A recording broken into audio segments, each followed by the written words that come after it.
Ladies and gents, just while you're eating your sweets, as I said, we'd like to get the evening underway if we can. So please put your hands together for what I believe is the best signing that Darlington have ever made in my time at the club. Our CEO, Mr. David Johnston.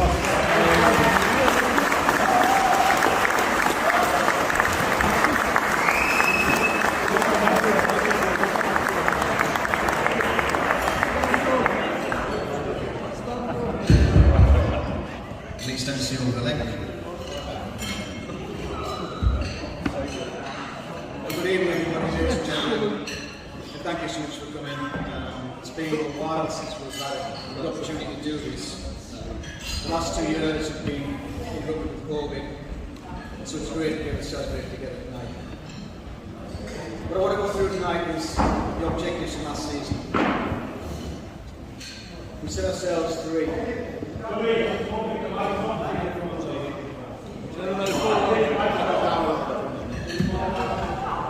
Is that better?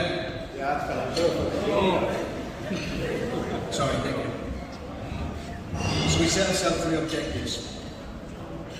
Firstly, to manage the COVID pandemic successfully. Secondly, to get into playoffs. And thirdly, to establish a location for our own ground. I'll talk through each of those. First on COVID. It's been incredibly difficult managing the season with this pandemic around us. It's been havoc with the squad, with the management, the staff, the boards. The conversations Alan and I have had around who's in, who's out.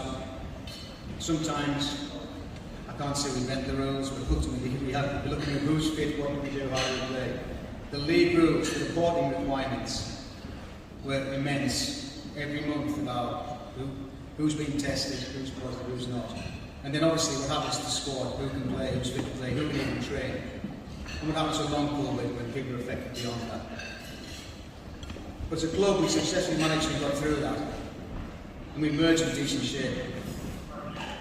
We're stronger, we're on a more secure financial footing, and we actually emerged from COVID with more cash in the bank than when we started. The boards rallied around us. We had weekly reviews, sorting the league directives, reporting, match day controls and protocols. We've also suffered the last 12 months. Suffered loss of key staff. Dave Mills stepped back from his operations role to stress, and Dave Watson had to step back from his secretary role. I'm glad to see Dave's back tonight, and Dave, long may your recovery continue.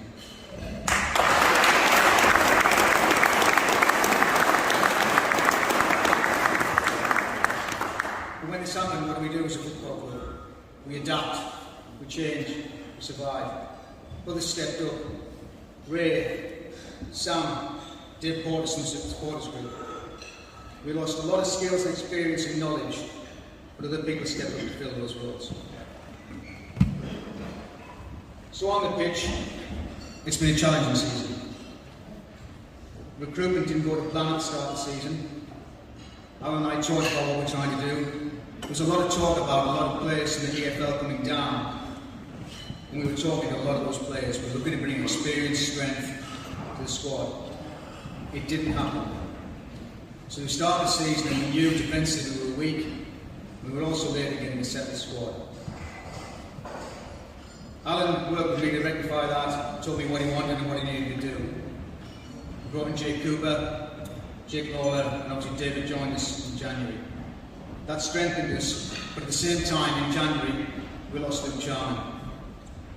We'd worked with Luke. Alan and I spent an inordinate amount of time in the pre-season. There was offers from leagues above wanting to go. We persuaded Luke to stay and sign a new contract. It was in his interest to do so. And then the coaching staff working with him, he's now gone up to the Football League, and I think you'll see a different Luke Charman with a full pre-season behind him. On top of that, we also lost Will Hatfield in the transfer window. So when you're talking about a club that wants to move to playoffs, losing the centre forward and the captain, it's not ideal for the manager when the chairman's making decisions around those issues. But that's where we are at the moment, but we'll talk more about that. On the playoffs, we flirted with them, we go later on together, But again, missed chances and opportunities in key games have cost us. Quite simply, goals win games. We must score when on top. If you look at some of the results, we lost 1-0 or 2-1 or whatever. If we take the chances we had, it completely changes the game. It puts us on top and the opposition behind. Those missed chances cost us valuable points that will see us in the playoffs. In this league, consistency gets rewards. We have to improve next season if we're to compete. We need greater mental resilience and consistency. So what are we doing about it? So this year we start recruitment early. Alan has told me exactly what he wants and we're working on that.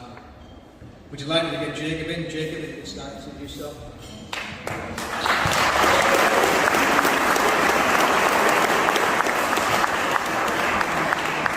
And we've also assigned some very experienced players. Delighted with the players who've stayed on and signed and committed for next year. We have experience in this squad now that should have the mental resilience to deal with game management. And obviously, boosting the budget is key. The more we raise, the more Alan can do. Last year the cup runs were disappointing. Previous years they've been brilliant. We never had a chance to celebrate those successes in the FA Cup because obviously that was due to COVID. This year we want cup runs again. Basically it means key opportunity for revenue, the opportunity to improve the squad and strengthen better players. But our aim is clear. We need a strong start to the season. We don't want to be off the pace. Alan is looking to build that strong starting 11 and bench to support this, and then the board will look to add to the squad as the season progresses. The impact of cup runs boosts the budget. So off the pitch, firstly thank you to both boards, the supporters group board and the main board for the support throughout the season. The endless hours, new staff coming in, new systems to learn, FA systems, EFL, National League systems for transfers. New roles have been appointed. Sam has settled brilliantly in the administrative role. Ray has deputised brilliantly in the secretary role. And Dave Portis has been brilliant supporting the youth in the academy. But then again, there's so many others and too many to mention. Now off the pitch, we talked about a new stadium. Now I've got to be careful what I say tonight. But the objective was to identify a site for a new ground. And you've all seen the statement there today. I've noticed the majority of responses have been extremely positive, but some people say we haven't said this or that. I'll explain why.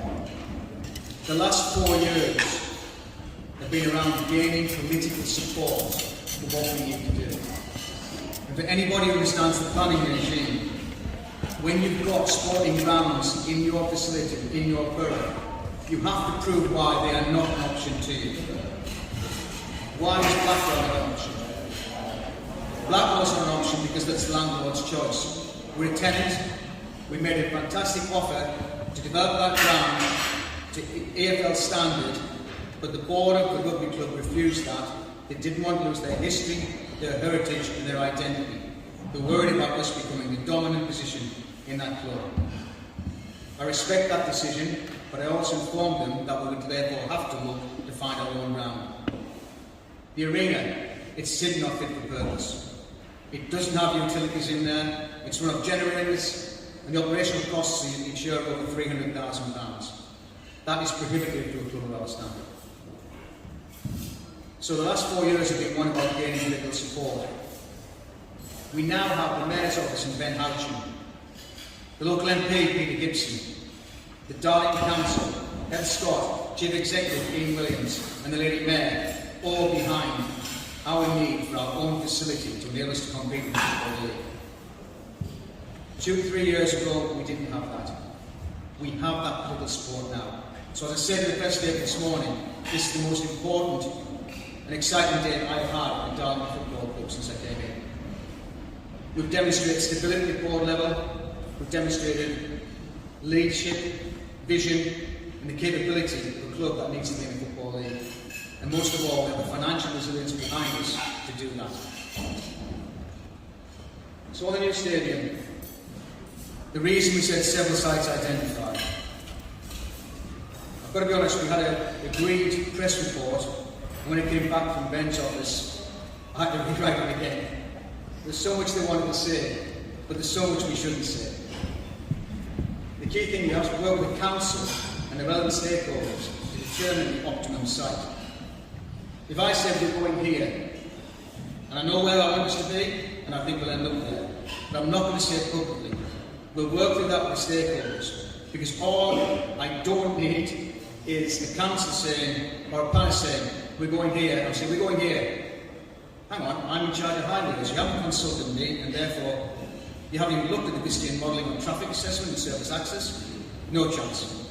That immediately puts a planner against your objective from day one. The same applies for topography, the same applies for drainage, the same applies for ecological, the same applies for endangered species. The whole thing in the planning conundrum needs to be managed with stakeholders putting in and saying, that's where we want it to be. We must avoid public inquiry. Public inquiry will put us back by a further 12 months.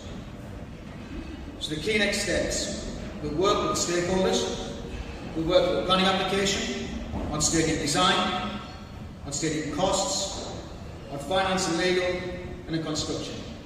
And that will take at least 2 years. So planning is a complex process. There are factors out of our control. There's a recent one you may have heard of, it's called nutrient neutrality, that affects the whole Tees Valley area. This is about the content of the soil. It's been raised by Natural England. It's a 2018 European law that came out of Holland. It'll be challenged by the government. It stops all development. The reason we haven't come out sooner, I've been dealing with these issues. That will go away, but it has to go away with the support of the government. Next steps in stadium cost. The finance process is working in parallel with planning. I estimate 12 months in planning and 12 months in construction. There's potential ground share. Again, I've spoken to local clubs about who would be interested in playing at the stadium with us, and there's potential there as well, the ground share with Football League clubs. So we need to work through this in detail. Costs will be incurred, and we'll probably need some support from the fans to do this. For the avoidance of doubt, we will honour our commitment to the rugby club, our current landlord. We need their support for the next 2 to 3 years. Our relationship must remain positive. So finally, what else? Off the field, we've had change in leadership in the youth section, greater organisation there. The academy is progressing well with Steve and Jared. I'm looking forward to this year's intake of new students. And the women's team have been fantastic in their first year. They'll possibly get promotion, finish the top 4. But finally, thank you to everybody in this room. Thank you to our sponsors. Your support is truly appreciated. Without you, we couldn't operate. Thank you to our supporters. Boost the budget is huge, and I still think we will reach the target this year. And again, thank you to our volunteers. You're our club, you provide great support. Without your work, our costs would mean less investment in the club and the playing squad. So today, the press announcement, for me, was the most important day I've had in 4 years in this football club. We will get a new stadium. It will be delivered, we'll work with the stakeholders, and I'd love to see it developed in 2 years. But this is the only way we're going to get back to the Football League. I truly believe it will happen. So here's the next season. We've got 2 more seasons to look at and driving. We're doing as we do. Promotion that time would be great, but ultimately the long-term goal is clear. Thank you, everybody.